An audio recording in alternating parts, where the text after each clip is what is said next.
ನಮಸ್ತೆ ಎಲ್ಲರಿಗೂ, ನಾನು ನಿಮ್ಮ ಪ್ರೀತಿಯ ಸನಡ್ಡಿ ಗುನ್ನ. ನನ್ನ ಯೂಟ್ಯೂಬ್ ಚಾನಲ್ಗೆ ನಿಮಗೆ ಸ್ವಾಗತ. ಜೀವನದ ಪಾಠ ಕಲಿಯುವ ಎಲ್ಲರಿಗೂ ಪ್ರೇರಣೆಯಾಗುವಂತೆ ಸಣ್ಣ ದೃಷ್ಟಾಂತದ ಮೂಲಕ ಜೀವನದ ಪಾಠ ಹೇಳಿಕೊಡುವ ನನ್ನ ಸಣ್ಣ ಪ್ರಯತ್ನಕ್ಕೆ ನಿಮ್ಮ ಮೆಚ್ಚುಗೆ ಇರಲಿ. ಈ ವಿಡಿಯೋವನ್ನು ಪೂರ್ತಿಯಾಗಿ ಕೇಳಿ ಮತ್ತೆ ಹೇಳಿ ನಿಮಗೆ ಹೇಗೆ ಅನಿಸಿತು ಅಂತ. ತಡ ಮಾಡದೆ ಈ ವಿಡಿಯೋವನ್ನು ಶುರು ಮಾಡುವ ಅಲ್ವಾ? ಏನಿದು ಇವತ್ತು ಗ್ಲಾಸಲ್ಲಿ ನೀರು ತಗೊಂಡಿದ್ದೀರಿ ಅಂತ ಅನ್ಕೊಳ್ತೀರಾ? ಈ ಗ್ಲಾಸಲ್ಲಿರುವ ನೀರನ್ನು ನಮ್ಮ ಜೀವನಕ್ಕೆ ನಾನು ಕಂಪೇರ್ ಮಾಡ್ತೇನೆ. ಎಷ್ಟು ಶುದ್ಧವಾಗಿದೆ ನೋಡಿ ಅಂತೆ. ಇದರಲ್ಲಿ ಏನೂ ಇಲ್ಲ, ಸ್ವಚ್ಛ ಇದೆ. ಇದನ್ನು ನಾನು ಕುಡಿಬೋದು ಅಥವಾ ಯಾವುದಕ್ಕೆ ಬೇಕಾದರೂ ಯೂಸ್ ಕೂಡ ಮಾಡ್ಬೋದು. ಈ ಗ್ಲಾಸ್ ಎಷ್ಟು ಶುದ್ಧವಾಗಿದೆ ಅಂದರೆ ಇದನ್ನು ನೋಡಿ ಜನಗಳಿಗೆ ನೋಡ್ಲಿಕ್ಕಾಗಲ್ಲ. ಕೆಲವರು ನಮ್ಮ ಲೈಫಲ್ಲಿ ಬರ್ತಾರೆ, ಇದನ್ನು ಕಲುಷಿತ ಮಾಡಲಿಕ್ಕೆ ನೋಡ್ತಾರೆ. ಇಲ್ಲಿ ನೋಡಿ ಎಷ್ಟು ಚೆನ್ನಾಗಿದೆ ಈ ನೀರು. ಕೆಲವರು ಬಂದವರು ಒಂದು ಅರ್ಧ ಹಿಡಿ ಅಷ್ಟೇ ಮಣ್ಣನ್ನು ಇದನ್ನು ನಾನು ಮಿಕ್ಸ್ ಮಾಡ್ತೇನೆ. ನೋಡಿ ಎಷ್ಟು ಸ್ವಚ್ಛ ಇದ್ದ ನೀರು ಹೇಗಾಯಿತು ಅಂತ. ಇದನ್ನು ಈಗ ನಾವು ಕುಡಿಲಿಕ್ಕಾಗತ್ತಾ? ಎಷ್ಟು ಸ್ವಚ್ಛ ಇದ್ದ ನೀರು ಹೇಗೆ ನೋಡಿ ಮಣ್ಣಾಯಿತು ಅಂತ. ಇದನ್ನು ಮಿಕ್ಸ್ ಮಾಡ್ತಾ ಹೋಗಿ ಇನ್ನಷ್ಟು ಎಲ್ಲ ನೋಡಿ ಮಣ್ಣೇ ಆಯಿತು. ಹಾಗಾದರೆ ಇದನ್ನು ಮೊದಲಿನ ಥರ ಹೇಗೆ ಮಾಡ್ಬೋದು? ಮೊದಲಿನ ಹಾಗೆ ಮಾಡಲಿಕ್ಕಾಗಲ್ಲ. ಆದರೆ ಸ್ವಲ್ಪ ಹೊತ್ತು ನಾವು ಬಿಟ್ಟು ನೋಡಲಿದ್ರೆ ಮಣ್ಣು ತನಗೆ ತಾನೇ ಕೆಳಗೆ ಬರ್ತದೆ ಅಲ್ವಾ? ಸ್ವಲ್ಪ ಹೊತ್ತು ಹಾಗೆ ಬಿಟ್ಟರೆ ಮಣ್ಣು ತನ್ನಂತಾನೇ ಕೆಳಗೆ ಬರ್ತದೆ. ಆಗ ಅದನ್ನು ಶೋಧಿಸಿ ನಾವು ಕುಡಿಬೋದು. ನೋಡಿ,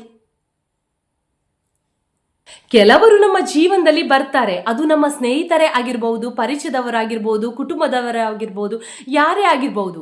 ಈ ಶುದ್ಧವಾಗಿರುವ ನೀರನ್ನು ಮಲಿನ ಮಾಡಲಿಕ್ಕೆ ನೋಡ್ತಾರೆ. ಮಲಿನ ಆಯಿತು ಅಂತ ಅಂದ್ಕೊಳ್ಳಿ, ಆಗ ನಾವು ಏನು ಮಾಡಬೇಕು?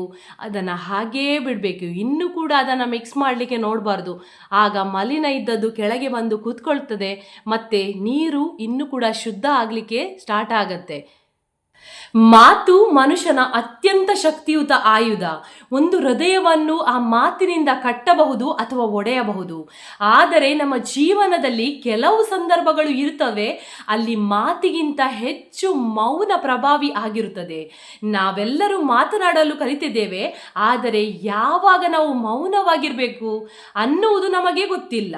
ಇಂದು ನಾವು ನೋಡೋಣ ಆ 5 ಸಂದರ್ಭಗಳು ಅಲ್ಲಿ ಮೌನವೇ ನಿಮ್ಮ ದೊಡ್ಡ ಶಕ್ತಿ ಆಗಿರುತ್ತದೆ. ಮೊದಲನೇದಾಗಿ, ಯಾರಾದರೂ ಕೋಪದಲ್ಲಿ ಮಾತನಾಡುತ್ತಿರುವಾಗ. B silent when others R angry. ಇದು ತುಂಬ ಕಷ್ಟದ ಸಂದರ್ಭವಾಗಿದೆ. ಬೇರೆಯವರಿಗೆ ಕೋಪ ಬಂದಾಗ ಅಂದರೆ ನಮಗೂ ಕೋಪ ಬರುತ್ತೆ ಅಲ್ವಾ?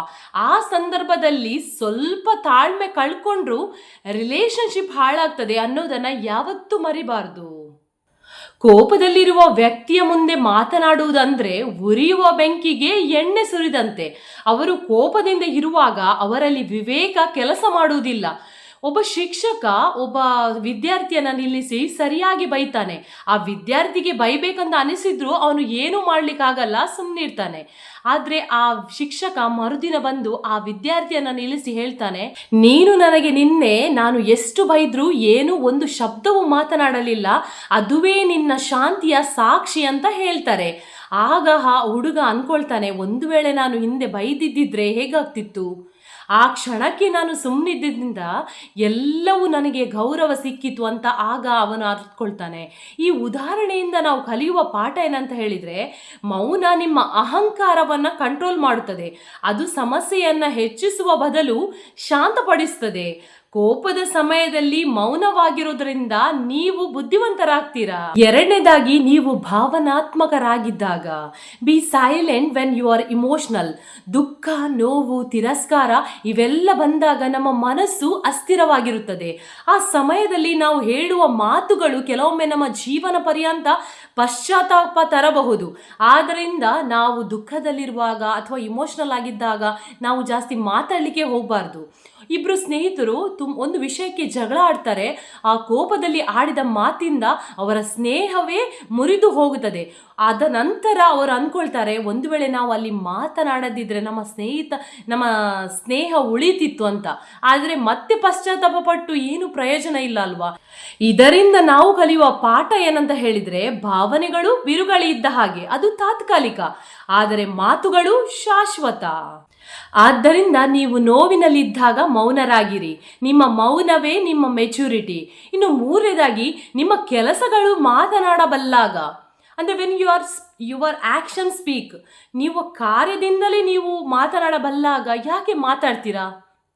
ಒಬ್ಬ ವ್ಯಕ್ತಿ ಸದಾ ತನ್ನ ಪ್ರತಿಭೆಯನ್ನು ಯಾವಾಗಲೂ ಹೇಳ್ತಾನೆ ಇರ್ತಾನೆ, ನಾನು ಇದು ಮಾಡ್ತೇನೆ ಅದು ಮಾಡ್ತೇನೆ ಅಂತ. ಇನ್ನೊಬ್ಬ ವ್ಯಕ್ತಿ ಇರ್ತಾನೆ, ಅವನು ಏನೂ ಹೇಳುವುದಿಲ್ಲ, ಆದರೆ ಕೆಲಸದಿಂದ ತೋರಿಸ್ಕೊಳ್ತಾನೆ. ಈ ವ್ಯಕ್ತಿಯಲ್ಲಿ ಕಾಲಕ್ರಮೇಣ ಯಾರಿಗೆ ಗೌರವ ಪಡೆಯುತ್ತಾನೆ ಅಂತ ಹೇಳಿದ್ರೆ, ಆ ಮೌನಿಯಾಗಿರ್ತಾನಲ್ಲ ಅವನಿಗೆ. ಒಬ್ಬ ಯುವಕನನ್ನು ನೋಡಿ ಎಲ್ಲರೂ ಹಾಸ್ಯ ಮಾಡ್ತಿದ್ರು. ಏನಂತ ಹೇಳಿದ್ರೆ, ನೀನು ಜೀವನದಲ್ಲಿ ಏನು ಮಾಡಲಾರ, ಏನು ಸಾಧಿಸಲಾರ, ನೀನು ಜೀವನದಲ್ಲಿ ಯಶಸ್ವಿ ಆಗುವುದಿಲ್ಲ ಅಂತ ಹೇಳ್ತಾನೆ. ಆದರೆ ಆ ಯುವಕ ಯಾವುದಕ್ಕೂ ಪ್ರತಿಕ್ರಿಯಿಸುವುದಿಲ್ಲ, ಮೌನವಾಗಿ ತನ್ನ ಕೆಲಸವನ್ನು ಮಾಡ್ತಾನೆ ಹೋಗ್ತಾರೆ. ಆದರೆ ಕೆಲವು ವರ್ಷಗಳ ನಂತರ ಅದೇ ಜನರು ಅವನ ಸಾಧನೆ ನೋಡಿ ಗೌರವಿಸ್ತಾರೆ. ಆದ್ದರಿಂದ ನಾವು ಜೀವನದಲ್ಲಿ ಅದು ಮಾಡ್ತೇನೆ ಇದು ಮಾಡ್ತೇನೆ ಅಂತ ಮಾತಲ್ಲಿ ಹೇಳಿ ಒಂದು ವೇಳೆ ಸಾಧನೆ ಮಾಡಲಿಕ್ಕೆ ಆಗದಿದ್ರೆ, ಆಗ ಅದೇ ಜನರು ನಿಮಗೆ ಹೇಳ್ತಾರೆ, ಇವನು ಮಾತಲ್ಲಿ ಮಾತ್ರ ಹೇಳ್ತಾನೆ, ಇವನ ಕೈಯಲ್ಲಿ ಏನು ಮಾಡಲಿಕ್ಕೆ ಸಾಧ್ಯ ಇಲ್ಲ ಎಂದು. ಆದ್ದರಿಂದ ನೀವು ಏನು ಮಾಡ್ಬೇಕಂತ ಹೇಳಿದ್ರೆ, ಈ ಒಂದು ಮಾತು ದೊಡ್ಡದು, ಆದರೆ ಸಾಧನೆ ಇಲ್ಲ ಅಂತ ಹೇಳುವ ಜನರ ಕೈಯಲ್ಲಿ ಸುಮ್ಮನಿದ್ದು ಸಾಧನೆ ಮಾಡಿ ತೋರಿಸ್ಬೇಕು.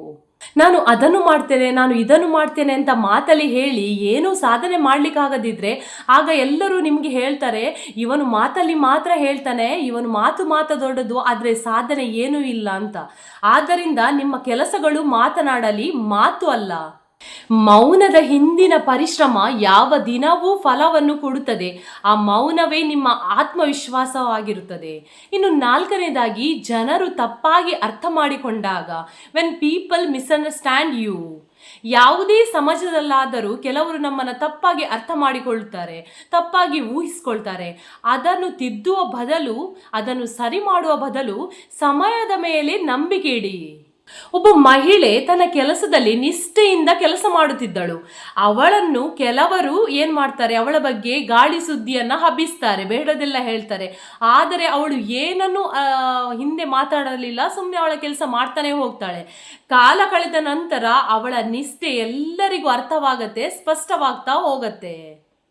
ಸತ್ಯಕ್ಕೆ ಸಮಯ ಬೇಕು. ಮೌನವೆಂಬ ಶಕ್ತಿ ನಿಮ್ಮ ಸತ್ಯವನ್ನು ಯಾವಾಗಲೂ ರಕ್ಷಿಸ್ತದೆ. ಅವರು ಅರ್ಥ ಮಾಡಿಕೊಳ್ಳದಿದ್ದರೆ ಹೊಣೆಗಾರಿಕೆ ನಿಮ್ಮದು ಅಲ್ಲ, ಅದು ಅವರದ್ದು.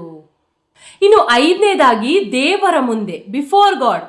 ನಾವು ದೇವರ ಮುಂದೆ ಹೋದಾಗ ಅನೇಕರು ಏನ್ ಮಾಡ್ತಾರೆ ಅಂತ ಹೇಳಿದ್ರೆ, 1000 ಮಾತುಗಳನ್ನ ಆಡ್ತಾ ಹೋಗ್ತಾರೆ. ಆದರೆ ನಿಜವಾದ ಪ್ರಾರ್ಥನೆ ಯಾವುದು ಗೊತ್ತುಂಟಾ? ಮೌನದ ಪ್ರಾರ್ಥನೆ. ದೇವರನ್ನು ಮನಸ್ಸಿನಲ್ಲೇ ಅನುಭವಿಸಬೇಕು, ಮಾತಿನಲ್ಲಿ ಅಲ್ಲ. ನಮ್ಮ ಹೃದಯದ ಮೌನವೇ ನಮ್ಮ ನಂಬಿಕೆಯ ಶಬ್ದ. ಮೌನವು ದೇವರೊಂದಿಗೆ ಸಂಪರ್ಕ ಮಾಡುವ ಮಾರ್ಗವಾಗಿದೆ. ಅಲ್ಲಿ ಅಳ್ಳಿಕೆ, ಕೋಪ ಮಾಡಲಿಕ್ಕೆ, ಬೇಡಿಕೆಗಳಿಗೆ ಯಾವುದೂ ಅಗತ್ಯ ಇಲ್ಲ. ಅಲ್ಲಿ ಹೃದಯದ ನಿಶಬ್ದತೆ ಮಾತ್ರ ಸಾಕು. ಮಾತು ಜೀವನದ ಕಲೆಯಾದರೆ ಮೌನ ಅದಕ್ಕಿಂತಲೂ ಉನ್ನತವಾದ ಜ್ಞಾನವಾಗಿದೆ. ಮೌನ ಎಂದರೆ ಅದು ದುರ್ಬಲತೆ ಅಲ್ಲ, ಅದು ಬಲ. ಮೌನ ಎಂದರೆ ಹೋರಾಟ ತಪ್ಪಿಸಿಕೊಳ್ಳಲು ಅಲ್ಲ, ಅದು ಬುದ್ಧಿಯ ಗುರುತು. ಆದ್ದರಿಂದ ಮುಂದಿನ ಬಾರಿ ನೀವು ಕೋಪದಲ್ಲಿರುವಾಗ, ನೋವಿನಲ್ಲೇ ಇರಲಿ ಅಥವಾ ತಪ್ಪಾಗಿ ಅರ್ಥ ಮಾಡಿಕೊಳ್ಳಲಿ, ಅಥವಾ ಯಾವುದೇ ಸಂದರ್ಭದಲ್ಲಿ ಒಮ್ಮೆ ಶಾಂತವಾಗಿ ನಿಶ್ವಾಸ ಬಿಟ್ಟು ಯೋಚನೆ ಮಾಡಿ, ಈ ಕ್ಷಣದಲ್ಲಿ ಮೌನವೇ ನನ್ನ ಉತ್ತರವೇ ಅಂತ ಅಂದುಕೊಳ್ಳಿ. ಕೊನೆಗೆ ಒಂದು ಮಾತು, ಮಾತಿನ ಶಕ್ತಿ ಕ್ಷಣಿಕ, ಮೌನದ ಶಕ್ತಿ ಶಾಶ್ವತ. ಈ ವಿಡಿಯೋ ನಿಮಗೆ ಇಷ್ಟವಾದಲ್ಲಿ ಒಂದು ಲೈಕ್ ಕೊಡಿ, ನಿಮ್ಮ ಸ್ನೇಹಿತರ ಜೊತೆ, ನಿಮ್ಮ ಕುಟುಂಬದವರ ಜೊತೆ ಈ ವಿಡಿಯೋವನ್ನು ಶೇರ್ ಮಾಡಿ, ಹಾಗೂ ಸಬ್ಸ್ಕ್ರೈಬ್ ಮಾಡಲು ಮರೆಯಬೇಡಿ. ಮುಂದಿನ ವಿಡಿಯೋದಲ್ಲಿ ಹೊಸ ವಿಚಾರದೊಂದಿಗೆ ಮತ್ತೆ ಸಿಗುತ್ತೇನೆ. ಶುಭವಾಗಲಿ.